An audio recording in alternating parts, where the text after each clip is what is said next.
Good morning, dear students. Today, let me remind you of the questions that were given on 17th last week. I don't find it necessary to read the questions again. Answers are written on the blackboard. I hope you can see and you can read them.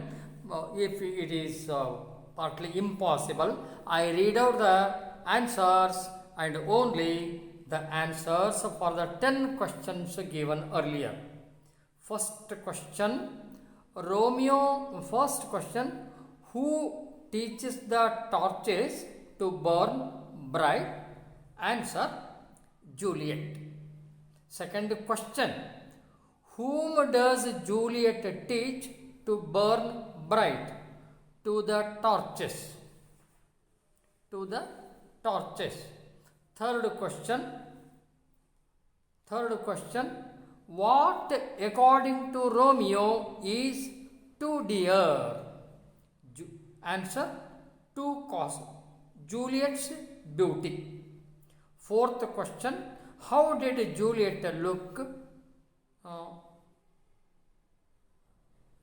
amongst the fellow dancers?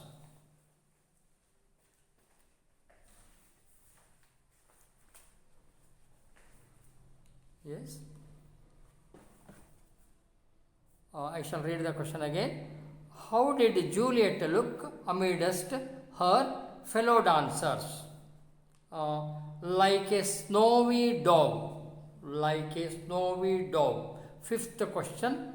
Who do the words yonder lady refer to? Answer, to Juliet. The words refer to Juliet. Sixth question. So shows a snowy dove.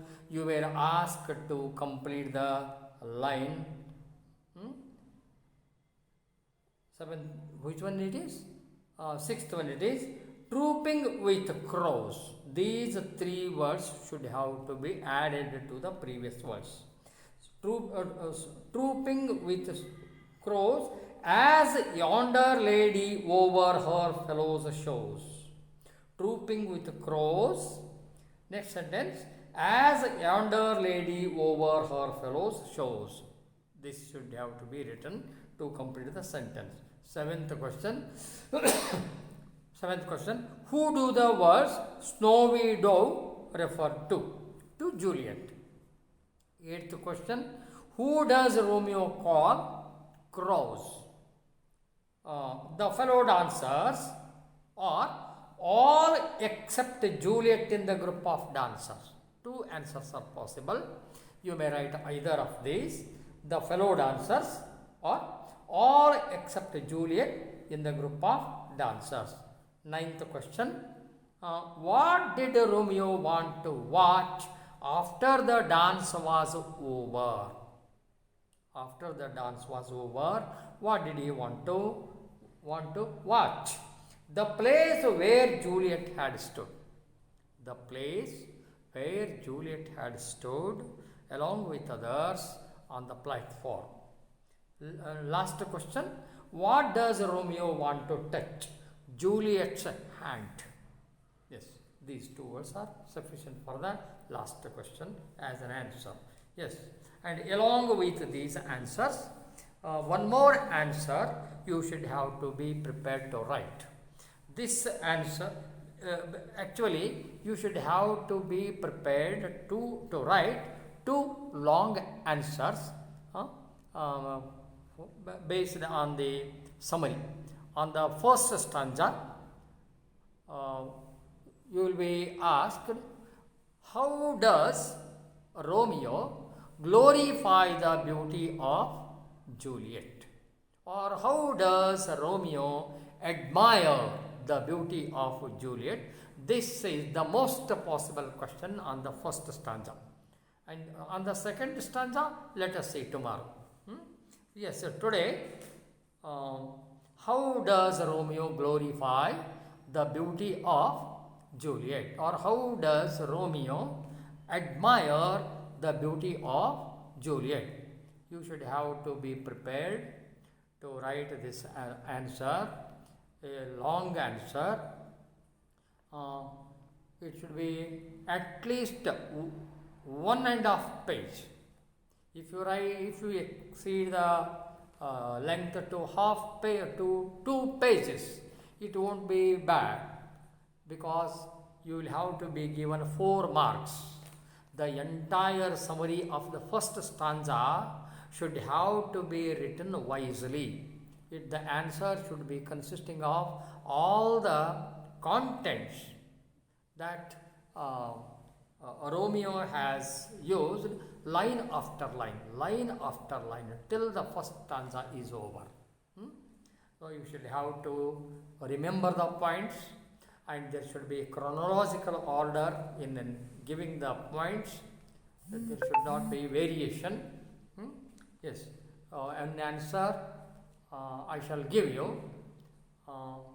Yes, listen to me carefully. I may take some 2 to 3 minutes. Yes, listen to me carefully. Romeo's way of admiring the beauty of Juliet, and the way he gives a comparison, and lastly, the conclusive statement he made. What is the conclusive statement he makes? I never saw true beauty till this night, holds a mirror at Romeo's aesthetic sense and his joviality. It even makes us visualize Juliet's image full of flesh and blood in our inner eyes. If you begin this answer in this way, so as to give an impression to the evaluator, so that you have understood the verse fully, he doesn't worry to give you all the 4 marks. Next paragraph. Romeo was invited by one, Rosalind, a young lady, to come and see her dancing in a group of some other young maidens on the occasion of a dinner arranged by old Lord Capulet. But to come to the Capulets was highly risky for Romeo, because Romeo was a Montague and there was a sworn enmity between the Montagues and the Capulets. Probably he did not want to displease Rosalind, who had asked him to come and watch her dancing. So Romeo disguised himself and attended the supper at the Capulets, means which was arranged at the house of the Capulets. Romeo is sitting somewhere in the dinner. See how I am narrating it. This is called historical present tense or dramatic present tense. The thing is already past. Now there is neither Romeo nor Juliet. Everything is over. Centuries have passed after that. But the description or the narration that I am giving is in present tense. This is called historical present tense or dramatic present tense. Romeo is sitting somewhere in the dinner hall amidst many invitees. Then starts the group dance by some well-chosen young ladies. Romeo is watching the group dance. Among the dancing maidens, particularly one in the group had amazing looks. She looked very beautiful. Romeo was at once fascinated by the extraordinary beauty of the maiden. Her self-radiance, Swayam Prakasham, self-radiance, ಸ್ವತಃ ತಾನೇ ಬೆಳಗುದು. You may have seen an insect which is called glowing worm, a glowworm we say, glowworm. Her self-radiance made Romeo sit gazing at her, and then he says to himself, "Ah, she doth teach the torches to burn bright." Here I have quoted the very first line of the verse. You should use such intelligence, such tactics you should have to use. Unless and until you by heart these lines, it won't be possible. That's why I keep often telling. And you should give a full point and complete the lines by giving inverted commas, closing the inverted commas. She is glowing herself. To him, the beauty looked as though, here the word beauty means the beautiful lady. Here the word beauty means beautiful lady. The beauty looked as though hung to the cheek of night. See the personification used here. As a rich jewel in an Ethiop's ear. Note the comparison. Now, Romeo doesn't know what her name is or who she is. It was only after some time that Romeo came to know her name, and she was a Capulet, a lady from his enemy family. Praising her beauty and pointing at her of whom he is telling, Romeo says, "Yonder lady." Here, the words refer to the most beautiful girl, Juliet. As Romeo did not then know her name, pointing at her, he says, "Yonder lady." At that time, he did not know who she was, what her name was, and how she related to the family of the Capulets. He knew nothing about her personal details. He came to know all about her only after the dance was over. Next, Romeo calls her a snowy dove. To him, the sight looked as though a snowy dove was trooping with crows. Here, the fellow dancers are compared to crows. The measure is done. What do you mean by these words? Means the dance is over. Now, he wants to sit. He is not prepared to come out of the world of joy. Instead, he wants to sit and meditate the beauty of the sight, the joy he enjoyed till the dance was over.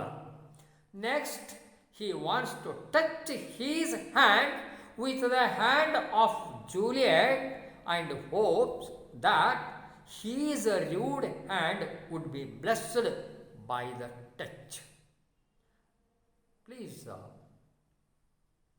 note his concept. Note at his concept. He wants to touch her hand with his hand, and he hopes that by that his rude hand would be blessed. ತಾನು ಅನುಗ್ರಹಕ್ಕೆ ಒಳಗಾಗ್ತೇನೆ, ಅದರಿಂದ ತನ್ನ ಹಸ್ತ ಪವಿತ್ರ ಆಗ್ತದೆ. ಅಂದ್ರೆ in Juliet he has seen the presence of a goddess. ಅವಳಲ್ಲಿ ಒಂದು ದೇವತಾ ಸ್ವರೂಪವನ್ನು ಕಂಡಿದ್ದಾನೆ ಅವನು. ಅಂದರೆ ಒಬ್ಬ ಮಹಿಳೆಯನ್ನು ನೋಡುವಂತಹ ಅವನ ದೃಷ್ಟಿಕೋನ ಹೇಗಿದೆ, ಅವನಲ್ಲಿ ಎಂಥ ಒಂದು ಮಾರಲ್ ಅವೇರ್ನೆಸ್ ಇದೆ, ಅವನ ನೈತಿಕ ಹೊಣೆ ಹೇಗಿದೆ, the way he looks at A strange girl, how he respects other women. It should have to be noted, it should have to be remembered. We should try to follow this principle of chastity. Lastly, What does Romeo say at last? What are the last words? I never saw the beauty, true beauty, till this night. Till which night? Till the night he attended the supper. Till then, never did he come across such a beauty. With this, this is the answer. 2 pages, both sides. I shall send you the photo picture of this answer. Yes, after the class is over, I shall send this answer to you. Please take it down. Please write it down in your paper. Please copy the answer and try to by heart. Unless and until you by heart, initially, you cannot reproduce the answers in the examination. After the next lesson is over, I shall conduct a weekend test. And tomorrow, I shall give one more long answer, that is based on the second stanza. Not on so far as the first stanza is concerned, whatever I have given till this moment, that is sufficient. I may have given nearly 20 questions along with the questions and answers. Along with answers I have given. To the questions that were given in the earlier class, answers are written. Also, I read out the answers for you. Try to copy the answers. I prepare the answer which I have given today for 4 marks. And tomorrow I shall give one more answer, a long one for 4 marks. That is based on the second stanza, or what Juliet has told, how she has expressed her thoughts, or her curiosity, her love for Romeo. Yes. With this I shall close today's class. Let us meet tomorrow. Thank you.